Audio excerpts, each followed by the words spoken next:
Learning to read tablature or tab is one of the most useful skills any Irish tenor banjo player can develop.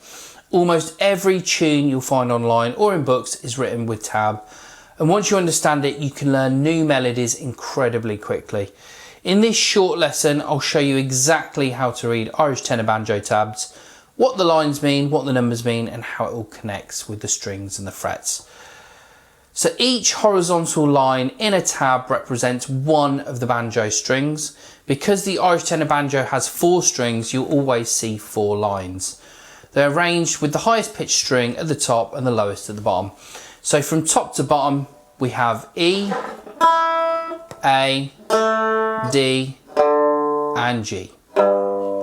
Think of it like looking down at your banjo. The top line's the high E string and the bottom is the thicker G.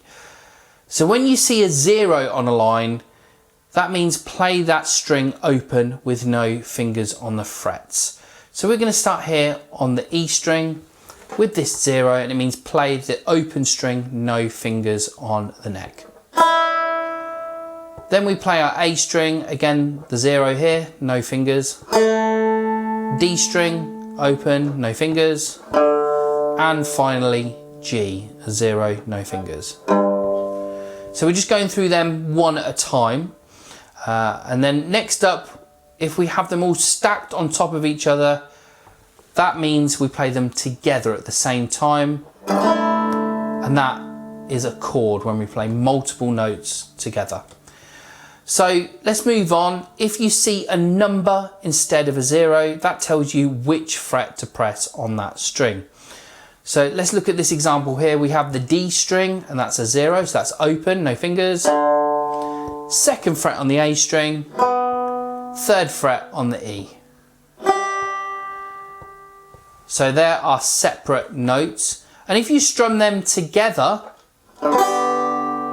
that gives us a bright G chord like sound. So tab shows single note melodies and stacked notes are played together at the same time, and that's called a chord. So let's go through a few short examples that you can practice. Example number 1, a single string warm up. Let's look at the E string here, and we have an open E, fret 2, fret 3, back to fret 2, and then a 0. It's a perfect exercise for finger control. So 0, 2, 3, fret 2, and 0. Let's look at example number 2, switching strings. So we're going to use the A and the E string, that's these two here. And we're going to start by putting a finger on fret 2 on the A, and we're going to play the bottom 2, the A and the E together. And then we go to the E string and play the same 2 strings again. So we're going to switch between them 2 strings, just like that. Let's move on to example number 3. This one's a chromatic exercise. We're going to start on the E string, and as you'll see, we have a 0, so that's no fingers.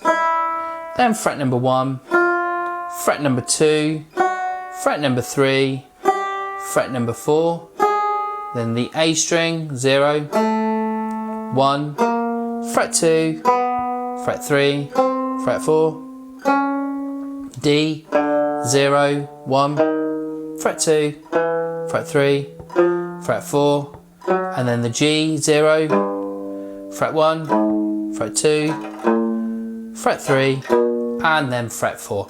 Do try and use 1 finger per fret. It's just a simple but powerful exercise. It's going to strengthen that left hand and help you visualize the fretboard. And that's the basics of reading Irish tenor banjo tabs. Once you can match the numbers to the strings, learning tunes becomes quick and intuitive. If you'd like personal help learning the Irish tenor banjo, you can book a one-to-one. Link will be in the description to my website, so check that out. Thanks for watching, and I'll see you in the next lesson.